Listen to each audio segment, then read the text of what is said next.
Assalamu alaikum, everyone, and welcome to day 6 of the 20 by 20 Wellbeing Challenge. Your host here, Shamil, and my And co host. Assalamu alaikum. This is Shazia. Thank you for being back here and for tuning in because today we have another riveting session and a session that is sure to touch your heart and really get you thinking on a lot of different matters. So, Uncle Shamil, tell us more about today and what we should look forward to. So, the person that's coming on today is no stranger to our group, no stranger to the team, because this person was instrumental in helping in setting up the well-being team of Dubai Jamaat. Yeah, definitely. She's our mentor. She held a course with us. She taught us, and to be as first point of information for those to be able to help other people in the community.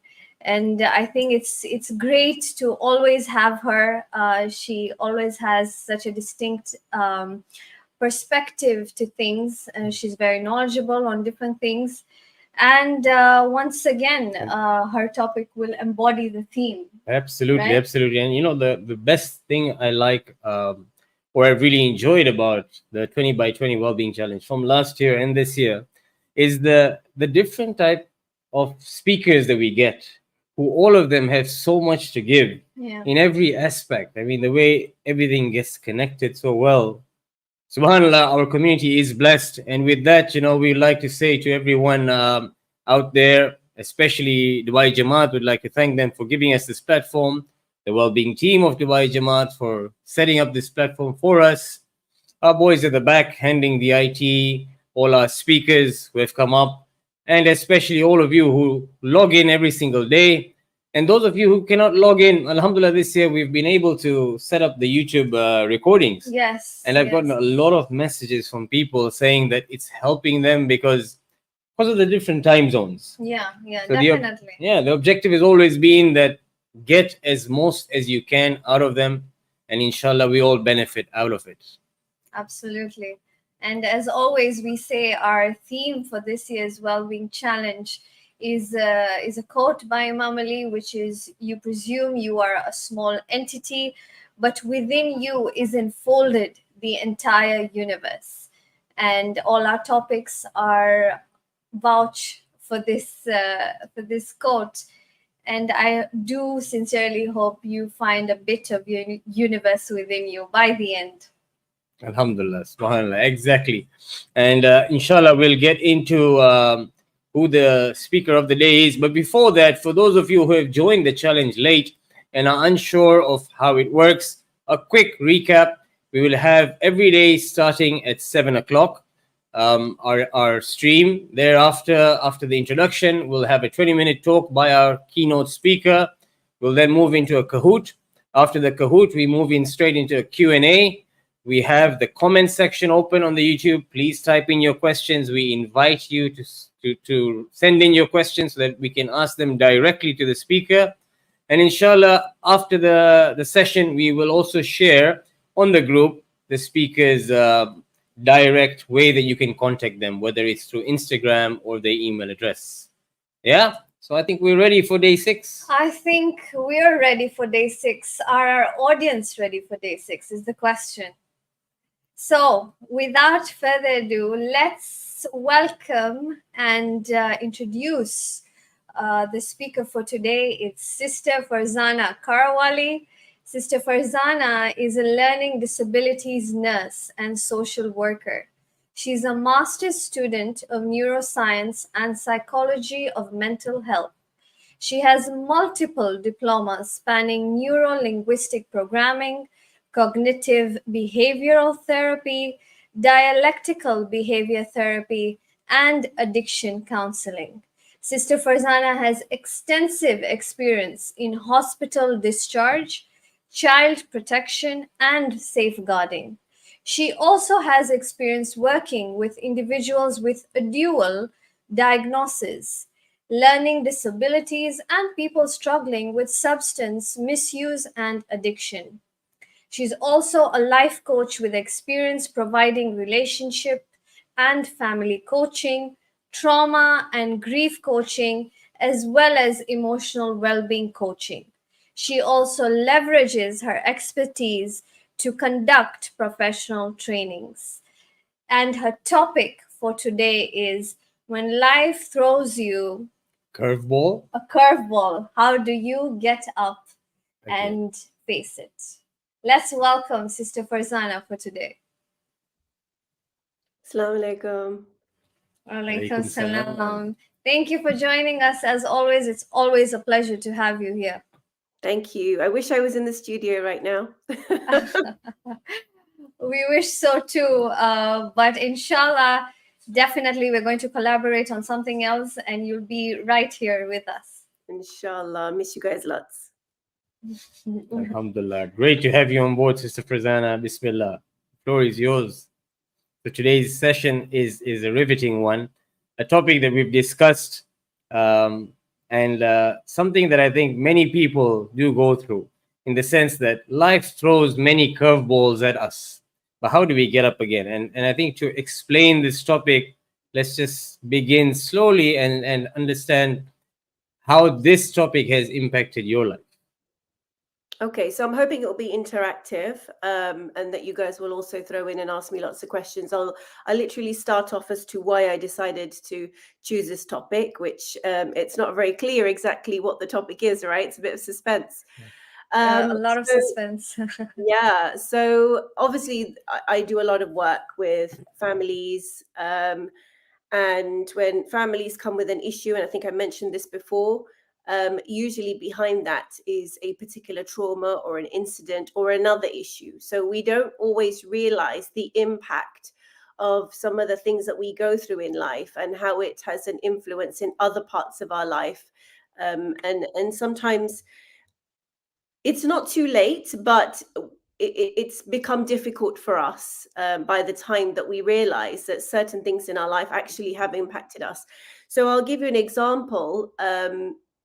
I just did a talk for a very quick 90-second kind of talk for Zara Trust.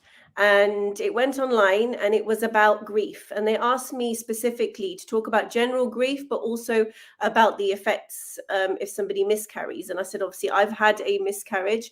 So I'm happy to give a couple of seconds on that as well. It was such a small talk, but the responses that I had from that little brief 90 seconds was amazing. You know, people really felt that nobody's given the opportunity for them to relate with somebody else around miscarriage. It's kind of like a lonely thing that happens behind the closed doors of a family, and it's kind of managed there, and whatever issues you have, you don't really bother talking about it.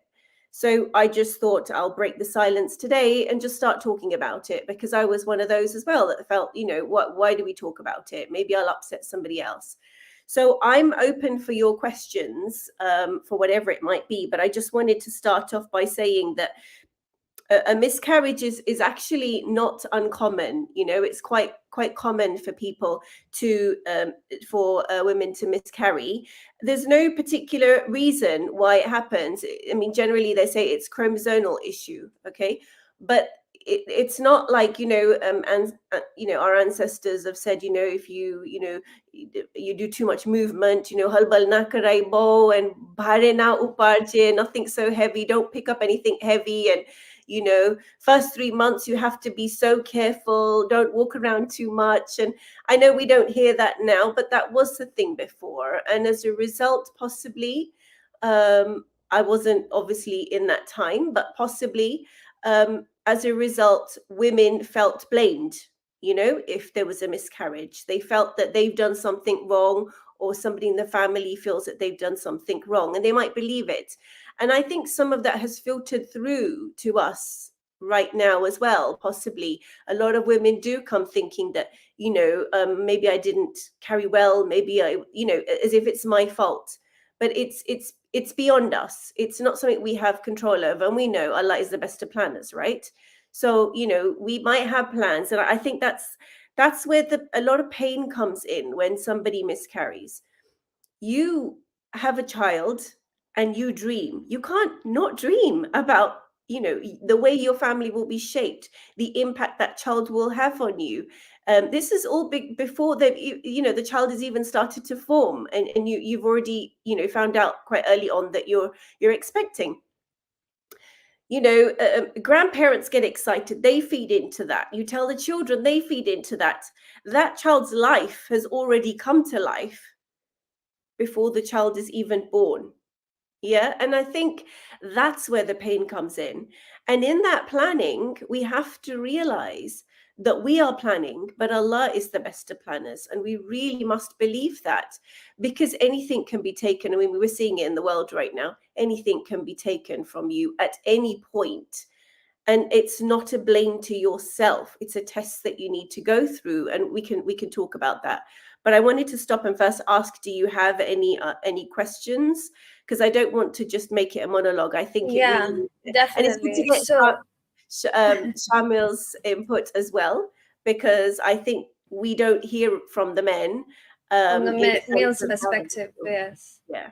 Yeah. Okay, so then with that, then I'll get in right away. Oh, but before you do, I Okay. actually I wanted to share this thing that I read online, and because I did realize when you said that your topic is about miscarriage, and I as a woman understand that there's a stigma around miscarriage, and a lot of men and they, like, a lot of people, not only men, women, men, families, there's a scrutiny against women when they go through such a thing, and instead they need support. So I did a little of research myself, and the World Health Organization has said that women still face enormous stigma and shame when they lose a baby, and they're often not encouraged to talk about their experience and loss. This can lead to isolation and disconnection, even from their partners and close family, and means that women end up trapped in their own personal grief. Yes. Right?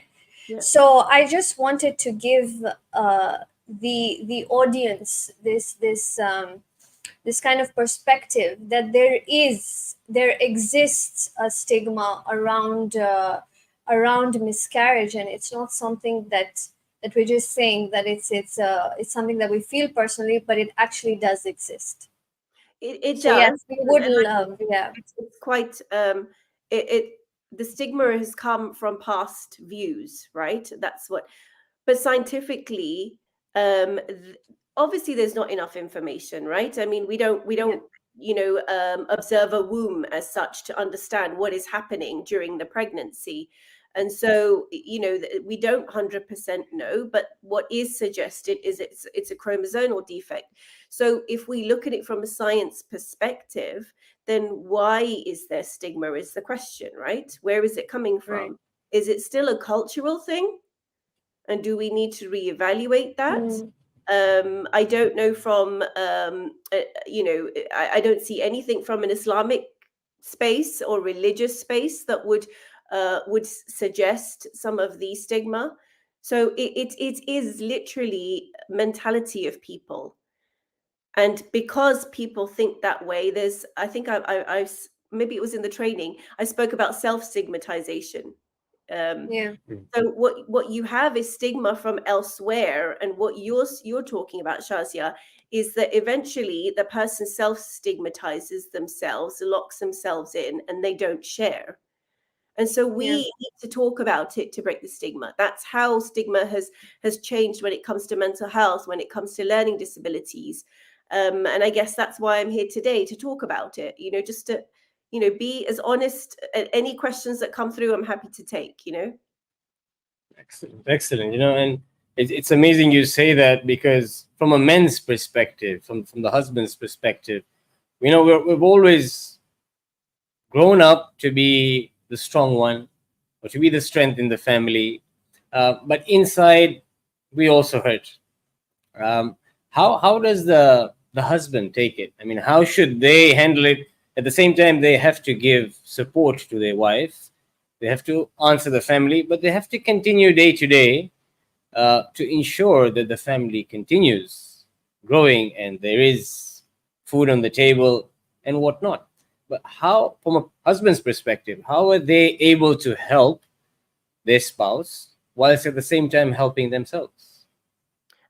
Again, this comes down to, with any relationship, there's always an element of communication that needs to happen.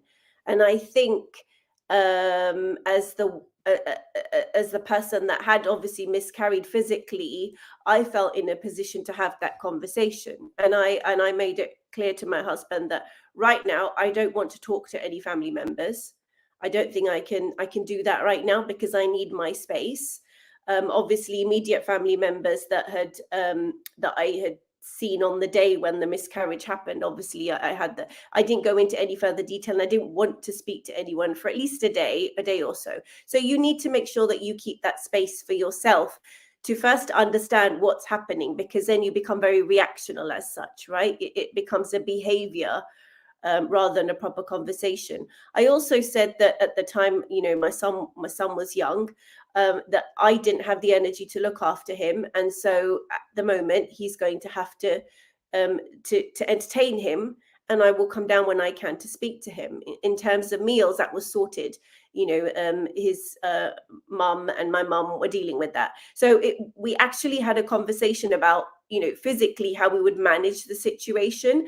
I didn't at any point ask him how he felt about it, because I wasn't ready for that. I was so overwhelmed within my own feelings to ask him about his feelings.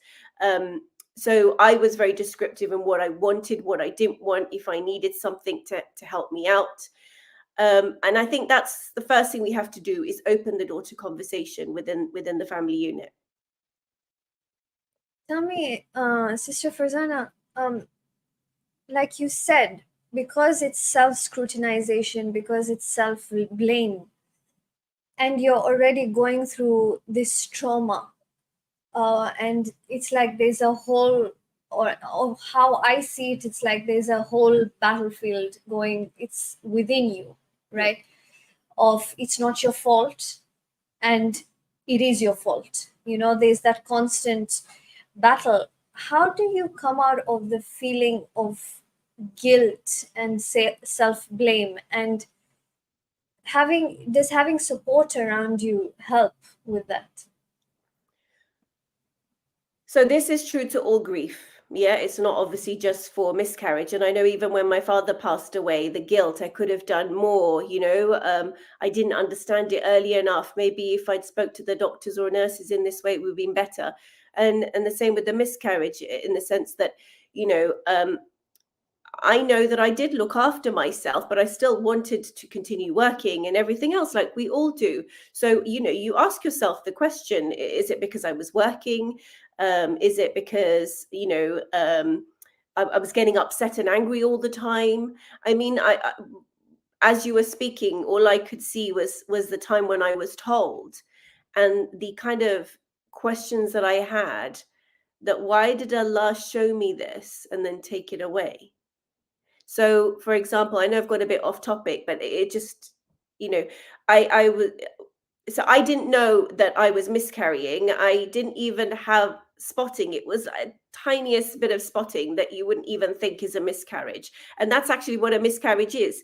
It's a miscarriage without any kind of physical, you don't actually see the physical loss as such in any way. You don't straight away lose the baby, right?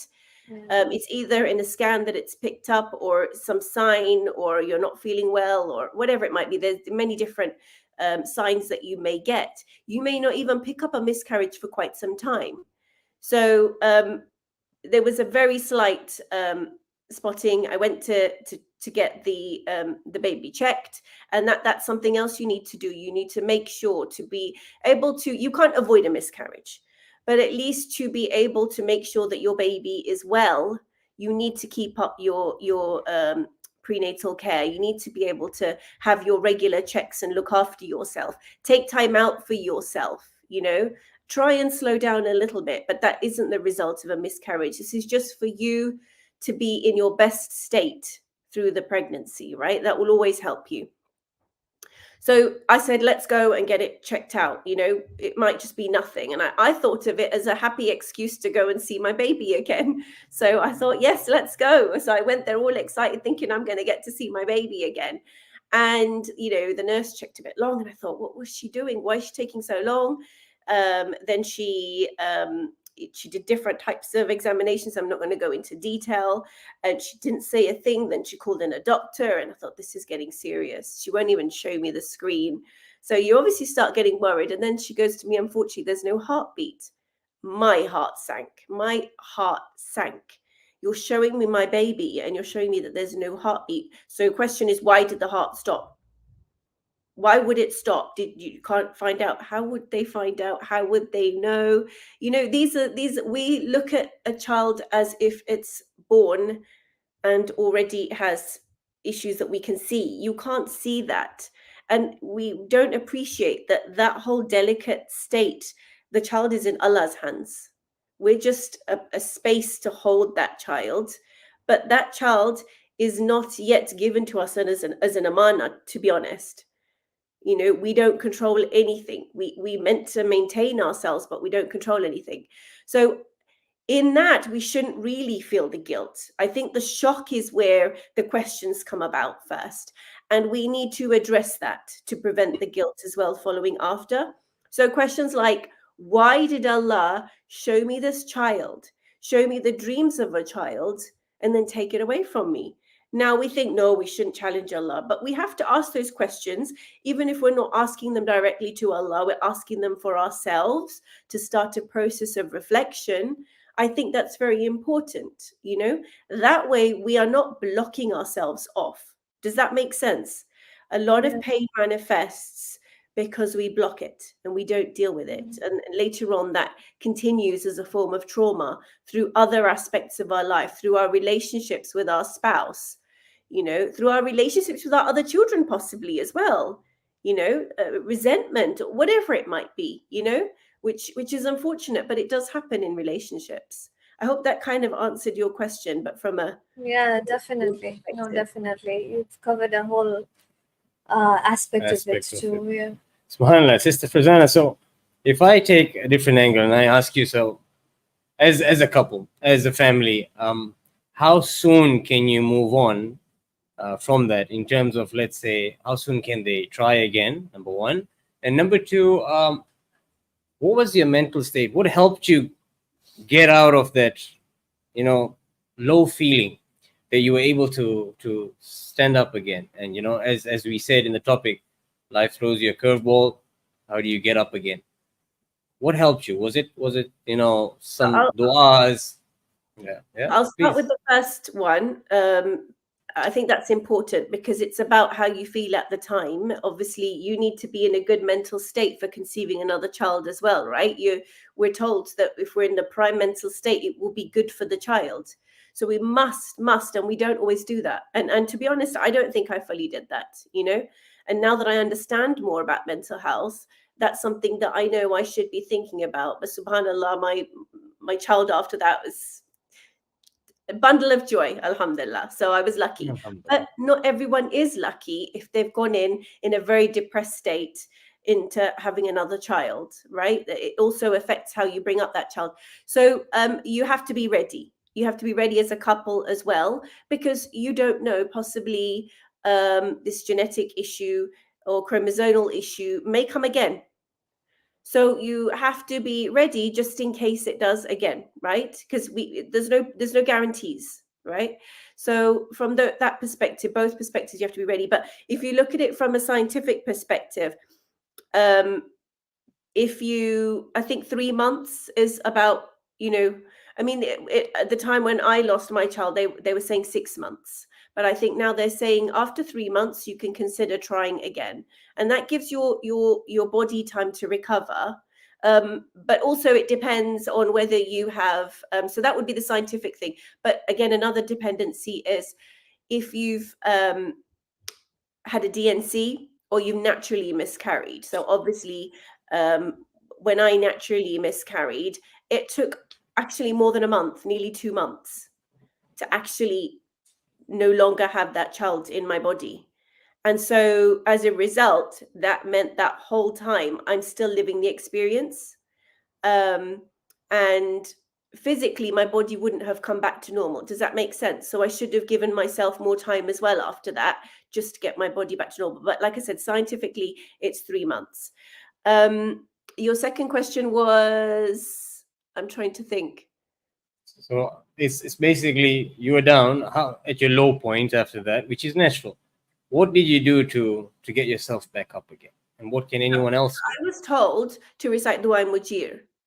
And at the time, I was just listening, and it was beautiful recitation. So for me, that was fine. I couldn't say it would straight away had an effect on me, but I found that space of calmness by listening to it. So that's what I got from it first. I just want to point out at that point in my life, I wasn't a very resilient person, and that's something else that a lot of us are experiencing. If we're not resilient, it takes a lot longer for us to bounce back. So that time I wasn't a very resilient person. I was still a fighter, but not resilient, if that makes sense. So Dua Mujir, eventually I started engaging with the dua, and I started reading what, the meanings, the names of Allah and what they mean. I started interacting with them in my own mind, reflecting on the names. I recited quite a few other things, the Munajat of Imam Ali, quite a few things I was listening to because I couldn't physically concentrate or focus. But I think that was very helpful, even though it was just in the background. Now, obviously, you have to remember that I was in a position where I couldn't really walk about and do so much, because at any point I would have to be able to go back to a space if I was miscarrying, because you don't fully lose the child, if that makes sense, right? So I was kind of housebound, so I couldn't go out, and so I had no interest in watching TV or anything like that. And I think that's why my connection with Allah became stronger, because I wasn't within the world. I was very detached from the world, as it were.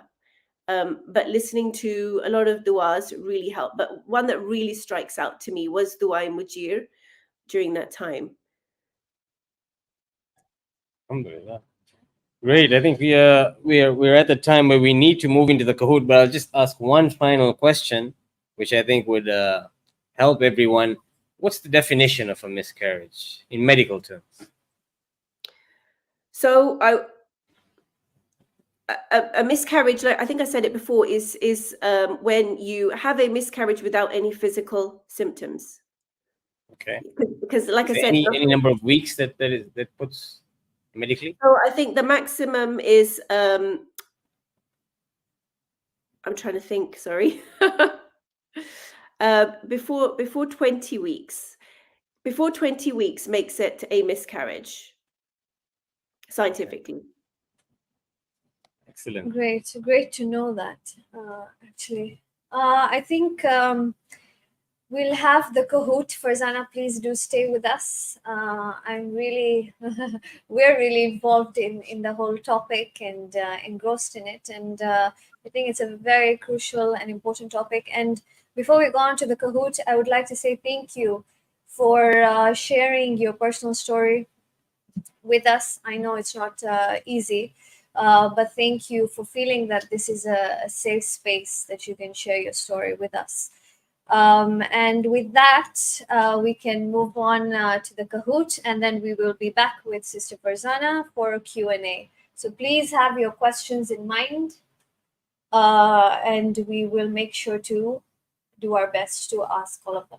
So before we get into the Kahoot today, let's look at the leaderboard, which includes day 5. Yes, and in first place, we have Sister Zara Juma with 20,239 points. In second place, we have Nazneen, 18,940 points. And in third place, we have Rosmin Vazir, 18,709 points. How it has changed in just a day. Yesterday were 3 different names. Today are 3 different names at the top. Yes, yeah? And that's what happens with the leaderboard. It's constantly fluctuating. Okay, and the Kahoot for day 6 The game pin is 6564574, and there's a QR code there as well. We're going to give it a few seconds for everyone to log in. Please do log in with your full names and the ones that you have been using, because that is what is going to appear. Absolutely, absolutely. And remember, it's fastest finger first. You may get all 6 right, but it depends on who's answering the fastest. Yes, speed and getting the right answer. By the end of the day, I think it's also, this Kahoot helps a lot. And don't you think so, Sister Shaz? It helps a lot in further explaining or further understanding what exactly was spoken about. Yeah. I mean, we get such gems from these talks, and I think the Kahoot just puts it together. Yeah, most definitely. I was on the other side last year, and so I think that because I was doing the Kahoot, I remember a lot about the topics. I remember the speakers, I remember the topics, because I used to take a lot of notes. And then while doing the Kahoot, it just sticks. So every time you think about it, you know the answer. And I think that's amazing. It's good. I've had some feedback from some people saying that Kahoot is one of the most exciting times in the 20 by 20 challenge. Exciting and stressful for others. Stressful, yes. But stressful in a nice way. In a good way. Yeah. In a good way. I think excitement is good. We're going to give it a few more seconds. Okay, I think we can begin. Shall we begin? Yes, let's begin. So question 1 for today, day 6, 20 by 20 Wellbeing Challenge, Kahoot. Question 1. How long should couples typically wait after a miscarriage before trying to conceive again? Is it 1 month? Is it 3 months? Is it 6 months? Or is it 1 year? Did I give the answer to people by asking this question? I think it's, if they do remember and if they were listening, then yes. Yes, you definitely did. It just so happened that the question came to me. It just so happened. Okay, 5 seconds to go. And the correct answer is 3 months.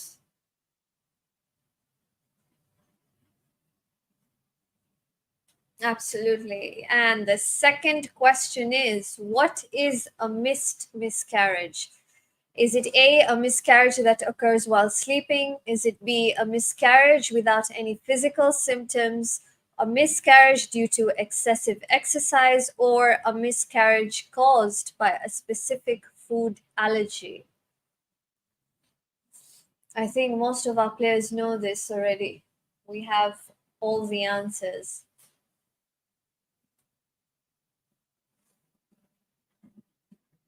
And yes, it's a miscarriage without any physical symptoms. Very good. Question number 3. How can women reduce the risk of miscarriage? Is it avoiding all physical activity? Is it regular prenatal care? Is it eating a high sugar diet? Or is it eating more chocolate? I think you like the last one. I like it too. Yes, the correct answer is most definitely B, regular prenatal care.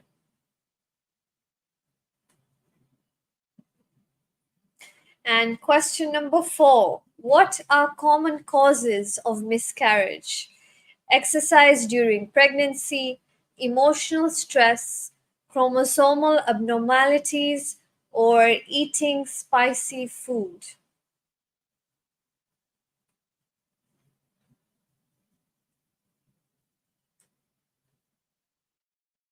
And yes, correct. It's C, chromosomal abnormalities.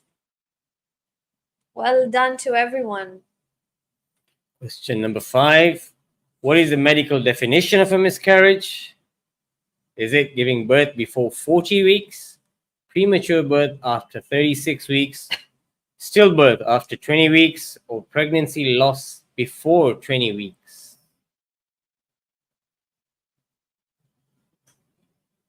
About 10 seconds to go. Yes, the correct answer is most definitely pregnancy loss before 20 weeks. And we have the final question for today. What image is the bottom corner of day 6 activity box? Is it a turtle, a fish, a star, or a coin? Nice. The answers are coming in slower. No, People are actually, thinking. this time it was really fast. But yes, I think they already know it. We should be doing the activities.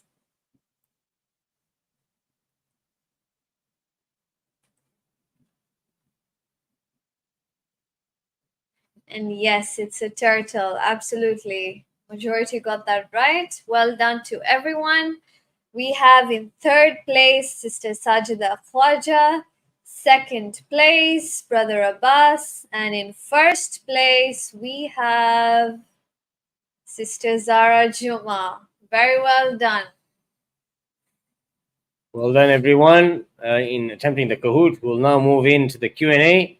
Once more, any questions you may have, please type them in the comment section. Sister Farzana, are you there? I'm here. We welcome you back. Once more from my end, I know Shazia, Sister Shazia has told you, but thank you very much for accepting and sharing your story. Although it's something that the women go physically through, but I think even as a man, we also experience it or live the experience with our spouse. And in that also, let me just continue into the question that I had. You had other children. There are other couples that may have other children. How does it affect the children, and how do they come out of it, or how do they take it? I think it really depends on the environment that's created as a result of the miscarriage. And that's something we need to really, and that's just not about miscarriage, that's all adversities within a household. We need to first, that's why I said for me, I think I needed that space. It was organic for me to just do that. But through the research that I'm doing, I understand now why my body or myself made me do that, if that makes sense. We need to first take a step back from any adversity that we experience and try to understand it. And then that will allow us to have more control over ourselves and the environment that we create. And we have to be really mindful, especially if they're young children. Now, I know at times when my child kept coming upstairs and knocking on the door, I was quite angry. And I had to work on that. And then I realized, and that's where guilt can be helpful. I would feel guilty and then call my child in and sit with my child and explain what's happening. And that's another thing. Have good communication with your children to explain what's happening. At that time, I only had one child. But alhamdulillah, lots of, a few more kids since then. When it came to the next child, I actually bought a frame that said, twinkle, twinkle, little star, you are wonderful as you are, or something like that. It was, no, you are my wishing star. Twinkle, twinkle, little star, you are my wishing star, something like that. So that she also understood that there was somebody before her.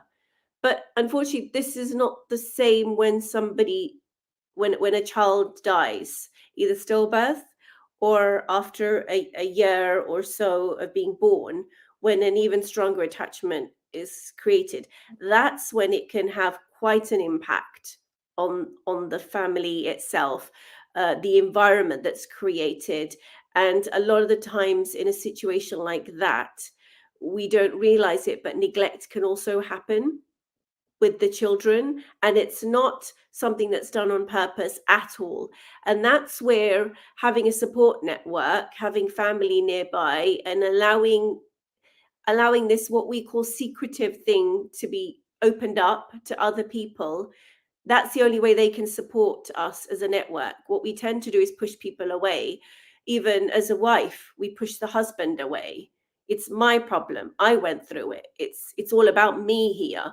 But like you're saying, Shamil, it's not. It's a family unit thing. And yes, I think I could put my hands up and say that at times I was doing that as well, pushing people away. But you need them. You need them to help sustain that home environment. Absolutely. I think the question that came to my head, because you did speak about giving yourself that space in order to come out of that trauma. How important is it? And this is not just for miscarriage. This is also with losing someone, because I feel like a miscarriage is that, even if it's just in the first 3 months, or and it's not a stillbirth, it's still, like you said, you have already dreamt of this child coming into this world, and he or she is already living with you. It's a being within yourself. It's not easy. um how do you think, or like, how important is it to sit with the pain, to be able to let go of it? Because there are, we as women, a lot of times, or like in such situations, you put up a front. Yeah, you go back to doing the household chores, you go back to work, like nothing has ever happened, and that just bottles up, and it's detrimental to ourselves and to our family as well, because then when it comes out, it's not in a good way, and it's not healthy as well. um how important do you feel or think sitting with your pain is? So I think you kind of mentioned it very slightly in the question. Um, if you don't look at something, a chocolate bar, or an ornament, if you don't look at it, you won't understand it. And if you don't understand it, you can't decide whether you want to leave it, take it, hold it, buy it. Does that make sense? Any interaction that we have with anything or anyone, we can't make a decision about how we're going to interact or move away from interaction without fully acknowledging it and understanding it. And that's where that space is required. That space allows you to understand what's happened. It allows you to understand the implication of what's happened. It allows you to think about ways around it. So you might even pick up your phone straight away and start, at that time, I don't think we had like smartphones to this level, but start Googling, right, when can I have my next child? And you start, it's a process of reflection still, and understanding the situation that you're in. Yeah. When you know that, that's when you're able to let go. Now, the burden, or what did we call it? Curveball. The curveball is huge. What you need to do is part with certain bits at a time. So, for example, I said, you might have Googled, when can I have my next child? Well, you need to kind of think about waiting for 3 months. Okay, I know that. Let's get rid of that part of my curveball. Does that make sense? You need to ensure that your body is in a good state for your mental well-being, your physical well-being. Okay, I understand that. You can start taking away parts of that curveball and parting with it. And then the hardest bit that's left, which could be a connection with a previous trauma, which could be your own insecurities. That I'm not good enough has been an insecurity, and I had that at the time, throughout my whole childhood. And that was just an addition to, you're not good enough, you can't even keep your own child, even though I knew from being a nurse that's not true. But that self-sabotage kicked in, and so I had to work through that. That might have been the biggest chunk, not being resilient, not being able to bounce back. Then, with what's left, that's the bit I need to get help with. That's the bit that I can engage with somebody professionally to help me break that up into further pieces, which could mean going back in my past and understanding why the self-sabotage is there. Does that make sense? So don't pick up a whole curveball and put it to the side, like you said, and start doing the household chores. That's not helpful, because this curveball is only going to keep rolling. Like, with those, what they called there's things in the desert that keep the, what's it called? I forgot what it's called now. The kind of real walls that happen with the dirt. Yeah, and it keeps getting bigger, and yeah. So as your experiences come your way that validate your your thoughts at the time, which is very negative, that curveball gets bigger and bigger, and it's harder to deal with. So start removing bits you can, get to the core of why you're feeling the way you are, and then get professional help if that's what's required. Does that help answer your question? Yeah, definitely. Definitely. Amazing. This is Farzana, sorry. Just the other day, I was watching a video that showed, like, parents, normal parents with their children, and maybe someone is shopping for something and the child walks away, and the frenetic feeling that they have. Or at the fun fair, you're ordering something, your child walks off, and you start getting all stressed out. But then if you look at the other angle, the children who are leaving this world, from the families in Palestine, how they react. They are so, that it's to Allah. So I guess, how can one still hold on to faith when you've lost everything, so to speak? How do we still hold on to faith? Because a few people do let go of it. Yeah. And it's not about don't question. Like I said, my questioning was not a question directed to Allah in an aggressive manner. It was trying to understand, which we know we can never understand, why Allah does what he does, because our knowledge is very limited. And the more we actually understand that in itself, that Allah knows best. And I started off with, he is the best of planners, right? That's where we started. I think that's something we need to first think about. So do ask those challenging questions, but allow yourself to reflect on them. It's your mindset about asking as well. Now, we know what we're seeing in Palestine. Their mindset is very, very strong. And they have gone through years of adversity, which has built up their resilience. What we're living in the West in particular, I can't speak about other countries, but I can speak about the West, as I'm from the West, is that we're living in a time where there's instant gratification. We want everything now. We want to be fulfilled now. We're also, there's a discussion I had with, I can't remember where I was, very recently had a discussion with a load of parents.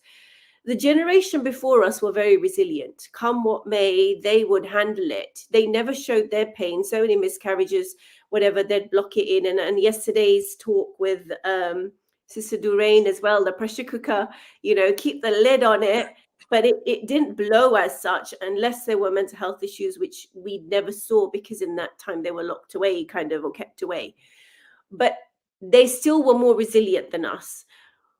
My generation, I would say, and that might sound controversial, are a balance between my parents and my children's generation, what will come, yeah, and some of the generation that are younger than me that are having kids.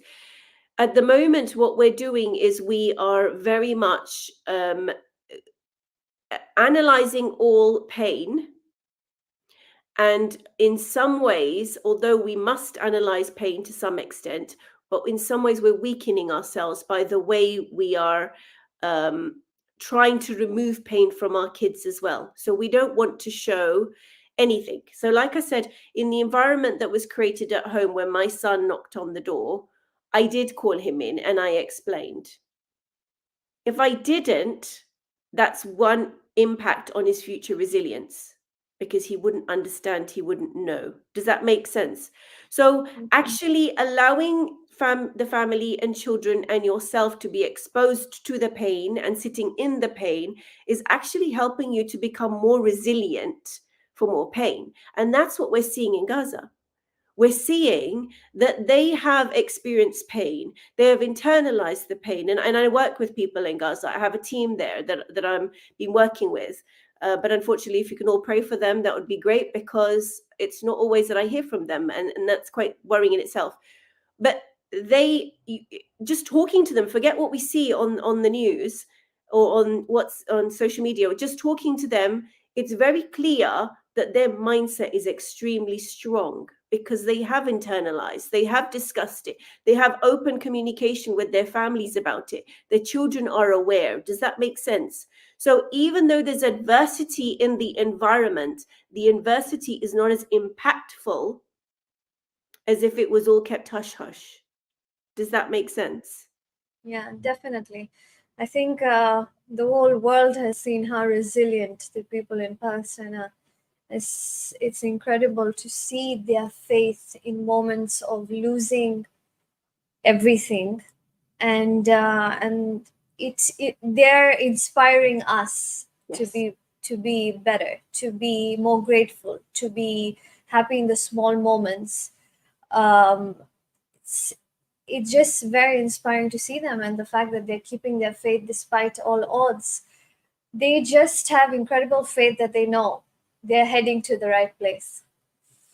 So yes, it definitely makes sense. We have a question here. A sister is asking, how do we differentiate between accountability and self-blaming? Accountability has a structure behind it. Yeah, when you're accounting for something, it's a process of reflection in itself, isn't it? So you would either write it down, you would think it through, but it would be very strategic.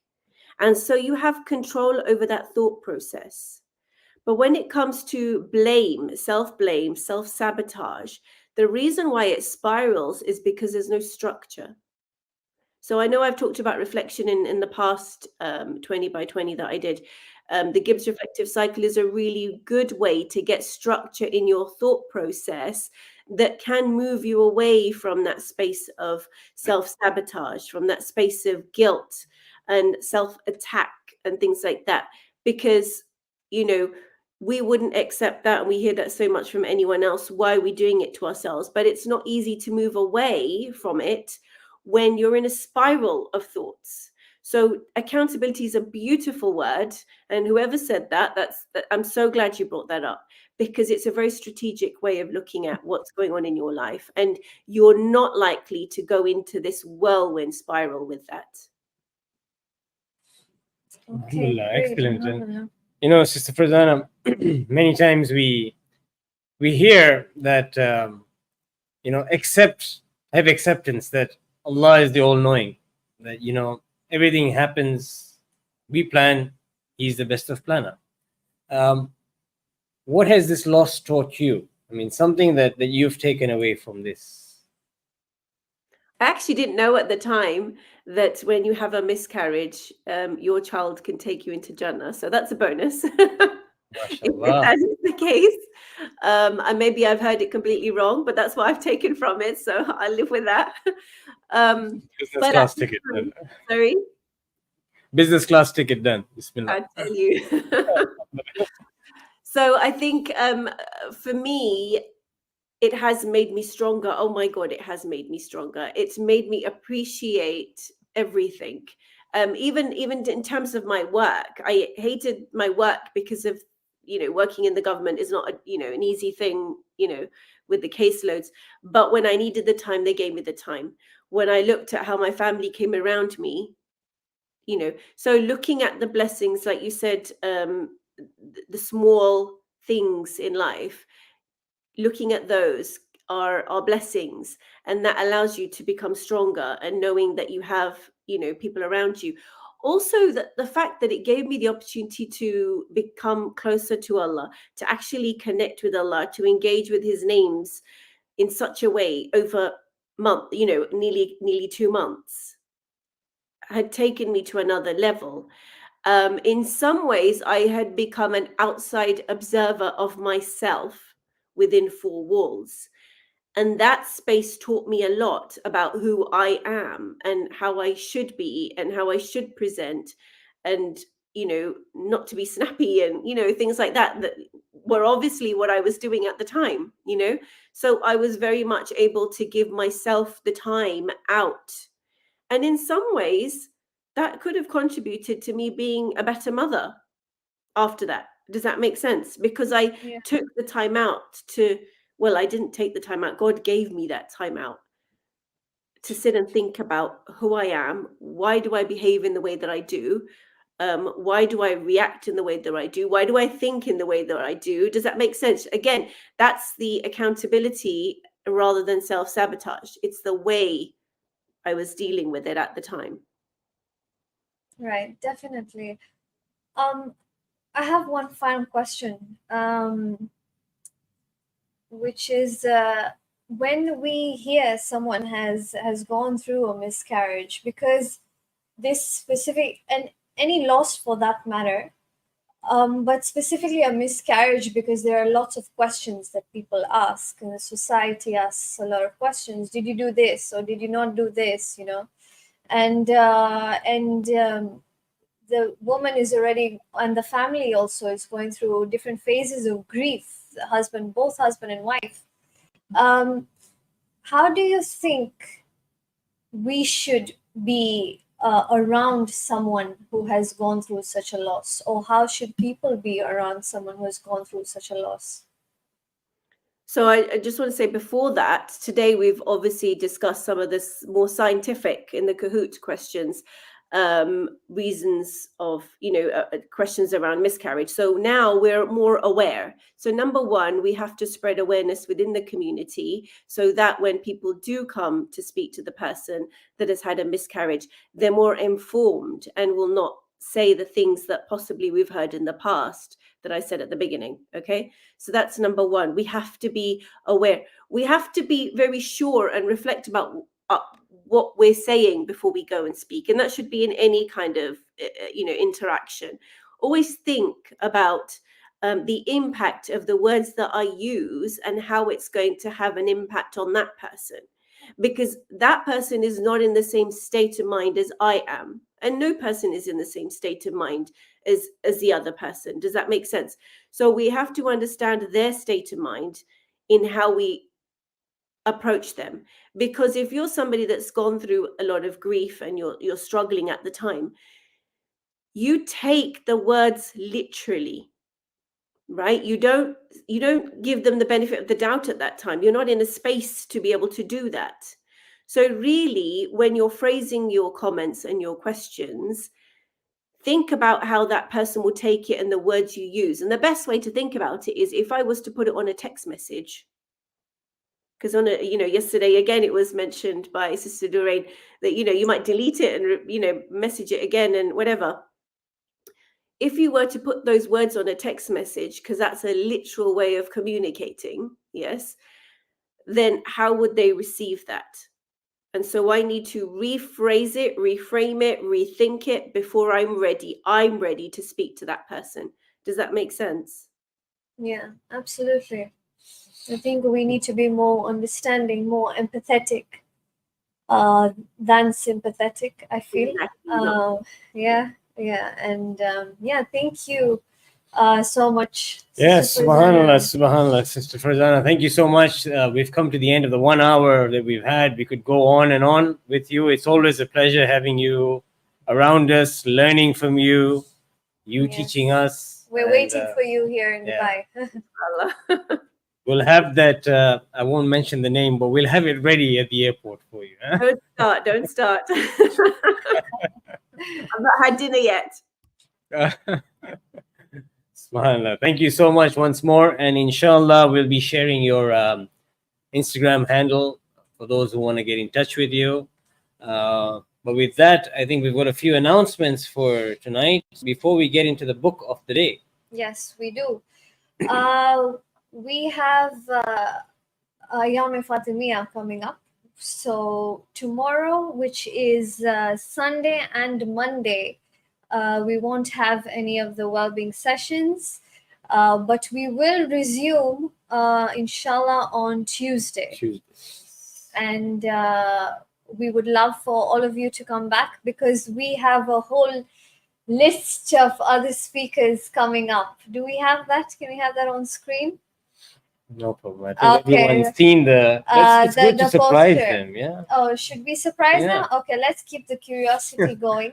They've seen the poster, so they don't know who's coming up next. Exactly. So there are lots of speakers that we have upcoming, and a lot of interesting ones as well. So please do tune in. We start and we are back on Tuesday. Anything else? Yes, no, I think that's it. So Yes. inshallah, Tuesday we'll be back, same time, same place.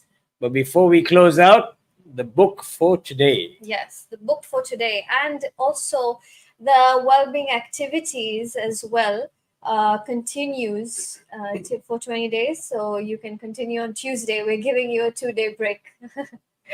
But yes, we'll see you back on Tuesday. So the book for today is a book by Sister Farzana. And it's basically a collaborative workbook between for parents and children, and it's called Who Am I? Because Sister Farzana does focus on she's done a lot of workshops on who am I, and so this is specifically for children. It's a great book to have. It helps with emotions, help the children understand emotions. And the excerpt that I have selected is: our core beliefs are our most deeply held views about ourselves, the world, and others. They are deeply ingrained and can be conscious or unconscious. Our beliefs shape our habits, emotions, and behaviors. Negative thoughts might arise because ideas we form are validated by our experiences and perceptions. Wow, it hits home, that excerpt. Just sitting down, understanding it, analyzing it. Fantastic. We've got the self-care challenge up, the activity list. As Sister Shazia said, it's a 20-day activity list. So because we have a 2-day break, you can take a break. Those of you who want to continue, please do continue, or you can even come back to one of the previous ones. But let's not let go of this. Yeah. Yes, please. And with that, we also remind you that we have the email address. Do reach out if there's anything you need. bewell@ksimcdubai.com. And inshallah, someone will get back to you for whatever you have. I think that brings a close to day 6, to an awesome day 6. Inshallah, we see you all back on Tuesday. And with that, we say good night, God bless, and goodbye.